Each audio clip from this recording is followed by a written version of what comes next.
Please welcome Julia LaRoche and Stephen Schwartzman. Steve Schwartzman, CEO of the Blackstone Group and the best-selling author of What It Takes. It's so great to be back with you again. Good to see you again.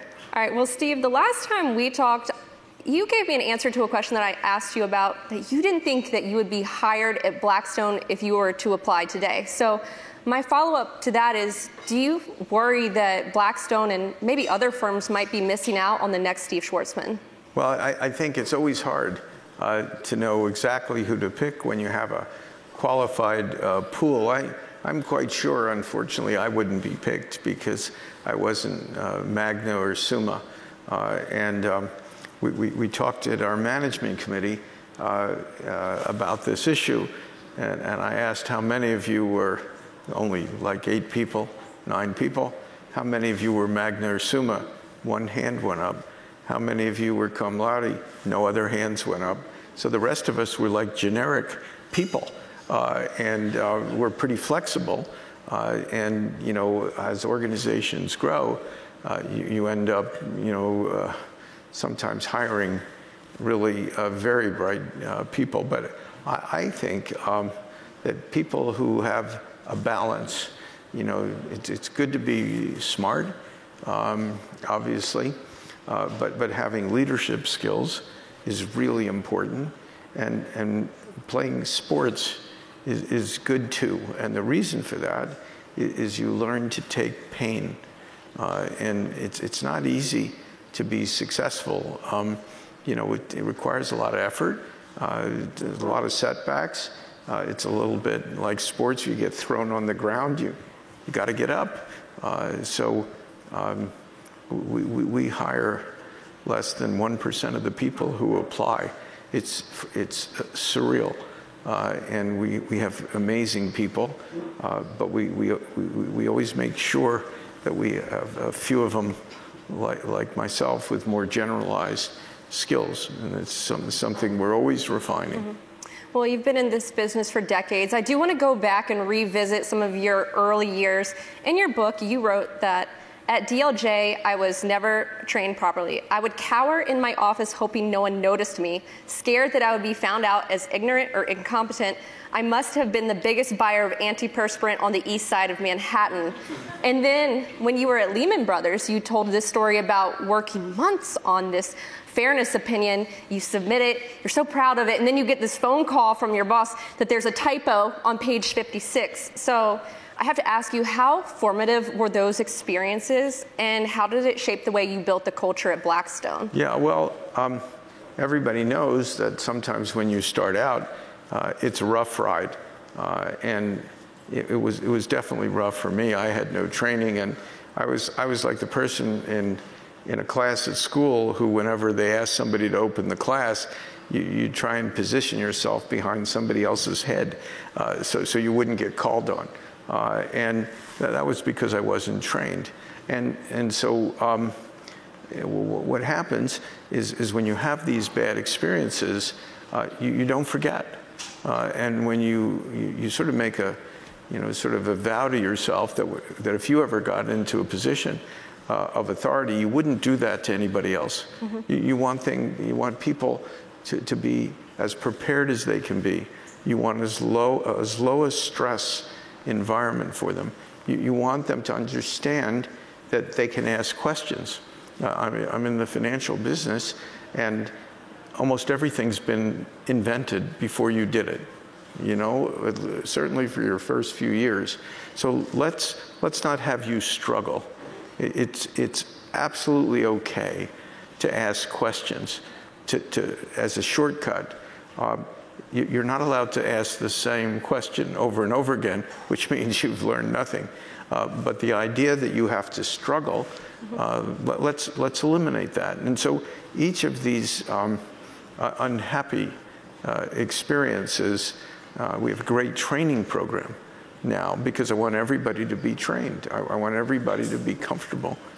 Well, I do want to also talk about the fact that you excelled from an early age on Wall Street. I think you were one of the youngest managing directors at Lehman Brothers by age 31. But fast forward to today, and then even looking out in the future, How do you think the financial services industry has changed, and is it still a viable place for young people to go? Yeah, it's a financial business is still really good. It's just changed. And as long as you're printing in the United States an extra $1 trillion a year of money over and above what you would normally do with these deficits, there's always plenty of money and plenty of new things that you can do. At places that are larger, our place has 2,500 people, so it's not that big. You design people's careers so if you're really terrific, you move faster. The idea that the world has to be rigid to make life easy discourages having, people of great talent. And I love people who have talent. I was always sort of a bit frustrated by being held back, and why should we do that? So you don't have to be a big thinker. You just look at things that don't make sense and say, I'm not going to do that. I also think it's also interesting, you have these rules for life, you talk about finding problems and solving them, you say that there's nothing more interesting to people than their own problems. Think about what others are dealing with and try to come up with ideas to help them. I mean, it makes me think of when you were in high school, you brought on a cool rock band, you changed the rules at Yale so women could spend the night on dorms, you also made sure that the folks you're in the Army with got fed, they weren't feeding them breakfast when they were doing their morning tours, and you also solved problems whether it was business school, Wall Street. So what was the inflection point for you that you were looking to solve problems in your life and realized, hey, this is actually good for being successful? Well, whenever you're in any kind of situation, the reason you're there is something's going on. And what you really want to know is what is the problem that you're solving. And the only way you learn that is you think you have an idea, but it's really the other person you have to understand. And what's on their mind, and how do you address their issues. If you're like a young person, pretend you're in an advisory capacity. All you want to know from your client is, what are you worried about? What are you thinking about? And once you understand that, it's pretty easy to create solutions. If you're just guessing about what's on their mind, you'll waste a lot of time and maybe not get the right thing. Well, I do want to talk about the problems that this generation will be facing. Right now, we're in the middle of trade negotiations, and I know you wrote about this. You are involved in that process. It's been ongoing. You write that it's some of the most difficult negotiations you've ever experienced. So, Steve, are we going to see a deal anytime soon? And what has to happen for us to see a deal? Well, that's almost an unfair question, because the Chinese are sitting in a room either right now or they just broke with the Americans. So it'll be announced. And what I think might happen today doesn't really matter, because today's almost over. And we'll all know where things are. But fundamentally, we're asking the Chinese to change their system.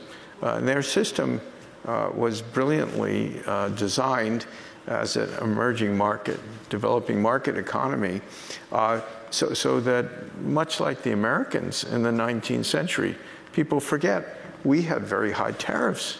We were a small country. We had, the ability to protect, our nascent industries. And China just started doing this 40 years ago, and they've had an astonishing result. 40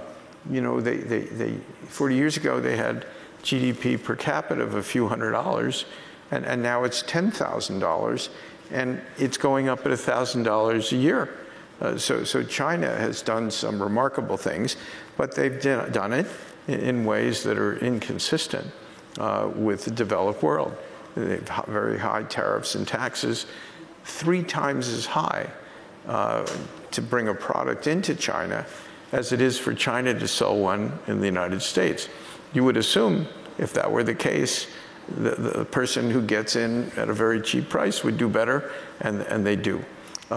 It's the same way with markets opening.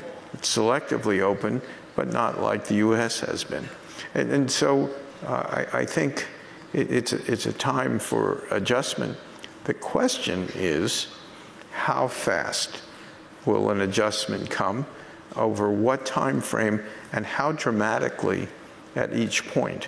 Because no one would give up their entire system because someone else asked them to do it. So we're doing the asking, and they have their own internal politics. They've got their hardliners, which is basically things have been really good for us. Plus, we don't like being pushed around, which they were, by the developed world for the last 100 to 200 years, and they don't like it. On the other hand, you have the reformers who say, look, we realize that we should be more open. We'll learn best practices from the West. It'll be good for us. So in a way, these negotiations are somewhat hostage to what China wants to do. And there are two elements in China. Just like we have internal politics in the United States, our view that they're a monolith and they don't have internal points of view is wrong. So we'll see what's happening. It's an exciting time now. Are you optimistic? It depends on what criteria. If you're looking for a full solution to the differences between the U.S. and China, that's not going to happen. If you're looking for something less than that, we'll have to see what China is prepared to put on the table. Well, Steve, you're no stranger to the White House. I know you've engaged with several administrations, and you wrote about this in the book that, quote, from the moment Donald Trump was elected president, I had been getting calls from people who did not know what to make of him. They had listened to him during the campaign and were nervous about what he might do. So what do you tell folks? What do people get wrong about President Trump? Well, that would take a long time to answer that question. But if you could, narrow it down to one thing that people get wrong. Well, I had a lot of people from foreign countries, as well as domestic people, sort of approach me. Donald Trump lived in New York, for his whole life, and we're in New York now, and New York isn't as big a town as it seems on the outside, and so a lot of people knew Donald Trump, and nobody knew what he would be like in a presidential position. And so they were basically without any knowledge and had a lot of concerns about it. And so, I would meet with them and see what was on their mind and see if I could solve some of the issues. But, one of the things is that all of these tweets are not worth listening to. And for some reason, everybody is focused on them all. And I never have been. Some of them are just indicative of sort of a general area of concern and aren't meant to be taken literally. And, with today's news media, it doesn't matter whether it's left or right. People just hang on every word. I've always thought that would drive them sort of nuts, and that's where they've ended up as a society. And I think you have to wait to see something of real importance that's more considered, but that's not what the media is doing, and so you get all this confusion and focus where there probably shouldn't be focus, but it's just my point of view. All right, well, we are coming up on the 2020 election, and you are the son of a dry goods seller. You are the American dream. You are now the 100th richest person in the world, according to the Forbes list. But as we approach the election, you're seeing more and more candidates come out proposing a wealth tax. You have one who says billionaires shouldn't exist. You're also seeing polls that are more favorable towards socialism. So what is your response to that? Well, there are a bunch of different responses as to this thing about billionaires shouldn't exist. That if you look at who these people are, they didn't become prosperous sitting and just watching television. These are people who started businesses. And every place where everybody works was started by somebody. And that's the way the world works. And the people who take that risk and start those businesses and end up, either you're hiring 10 people, 100 people, 1,000 people, 10,000 people, 100,000 people. That's where people work. And those people make more money. And what happens is they become affluent. Most of them fail, by the way. 9 out of 10 businesses that are started result in failure. So if you're one of the people who make it through that, you're providing employment and prosperity and, in effect, tax revenue. And you have a bunch compared to other people. And then you get older and you pass away, and the laws, sort of tax away most of what you have owned. It's already been taxed once already, typically, and then that's dispersed, and then that wealth disappears. And so that's how these people get created. In terms of a wealth tax, I don't remember whether there are 210 or 220 countries in the world, and only 4 of them have a wealth tax. If it was such a good idea, and it was so easy to raise money, you'd have loads of them. You've had more than 4, and they give it up. So why did they give it up? So Yahoo addresses a lot of younger people who want to start businesses. And here's how this would work if you were trying to start a business and you got venture capital money. Make pretend that you were successful and your company, make it really a good success, was worth $1 billion on a valuation basis. And you started it, so you had $300 million of the billion. But you probably had a salary of somewhere around $300,000. So what would happen is you'd end up with $150,000 after tax. And if you had a 1% tax, you'd owe another $3 million. So how are you going to pay $3 million of taxes when you only have $150,000?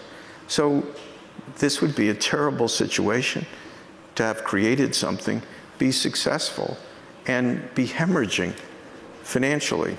So that's how a wealth tax works. And what would happen with that person is they would not want to stay in the United States. And leave. They would leave. But what's more important is people who would come here to start businesses wouldn't come, because the success would be taxed away in a wealth tax. And so what is logical is those people would find another place to go, and there would be another ecosystem developed. You would have, I think, countries offering them tax-free zones to do their business. And you would basically create a huge dislocation for the United States. So I think there are reasons why wealth taxes don't exist. And I just gave you one of several. Well, before we let you go, you're a problem solver. You look for big problems and you want to find solutions. We're starting to see some of your peers, I'm thinking Ray Dalio of Bridgewater Associates, Salesforce's Mark Benioff, come out and say the current capital system is broken. So using that problem solver mentality, Steve, how would you advise that we fix it? Well, I think it's pretty clear that as a result of a Fed study done 2 years ago, that 40% of Americans, the Fed said, couldn't write a $400 check in an emergency. So what that means is this 40% of the population basically doesn't have savings. And they are having a really, really tough time, which is why our politics has become poisonous, because we've got a large percentage of our population that's not doing well. And I think you have to address that. First, you have to provide more money for these people. And I think there are a lot of different policy approaches. I think a good place to start is to increase the minimum wage up to $15. This is actually a tax on the business community, right? Because you're taking profits away from them to give them to workers. That takes care of significantly increasing money for 15% of the population. But what happens is the people who used to be getting more than the minimum wage, they have to be boosted up when you're close to doubling. So this ends up affecting somewhere around 35% of the population. And it's got lots of knock-on effects. That's the first thing. But capitalism isn't broken per se. What's been broken is our educational system. So when I was younger, which apparently was a long time ago, but I didn't get the word on it, that the US was one of the top 2 or 3 education systems in the world. We've now fallen somewhere between number 25 and 30, and in math, we're solidly in the 30s. If you're producing a workforce that is dramatically inferior to competitors on the global scale, we're going to have a lot of trouble.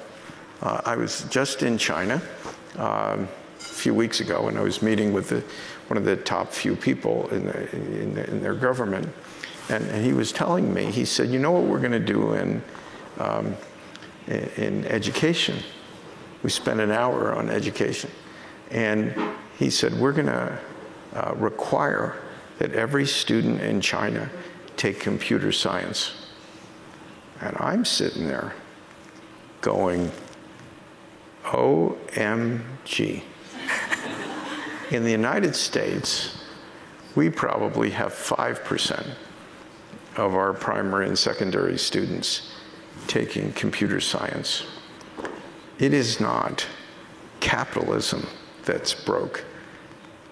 Imagine we're competing with a country where everybody is computer literate and we've got hardly anybody. This is not a recipe for long-term success. And it's not about capitalism. We have to put the best possible individuals and training on the playing field. That's how you win the game. And we're just not doing what we need to do in that area.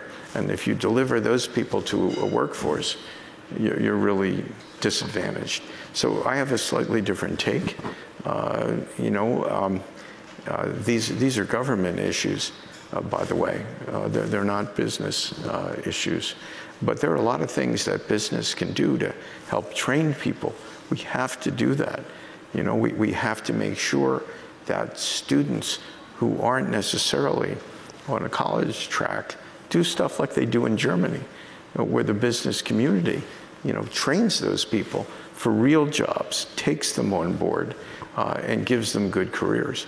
So we have a lot of levers that we can play with to have better outcomes for the people in the country, and we have to do that. This is not optional. Well, you know what I think? These sound like generational opportunities. Stephen Schwarzman, CEO of the Blackstone Group, thank you so much for joining us at the Yahoo Finance All Market Summit. We'll now be joined by Yahoo Finance's Editor-in-Chief, Andy Serwer, for some closing remarks. Okay. I think that's good. First of all, thank you guys, Julia and Steve, for that really insightful conversation. That was a great way to end the day. And I just hope that everyone had as wonderful a time as I did. I thought it was really, really awesome. So thank you all so much to everyone here in New York. Thank you to everyone who is watching the live stream. Thank you to our sponsors, Accenture, Edelman, McKinsey, and Vault 12. And then also, thank you to everyone from Yahoo Finance and to the wonderful crew who produced this. Thanks to Jen Rogers and Brian Chung. Thank you all so much. We'll see you again next year. Thank you. Have a great day.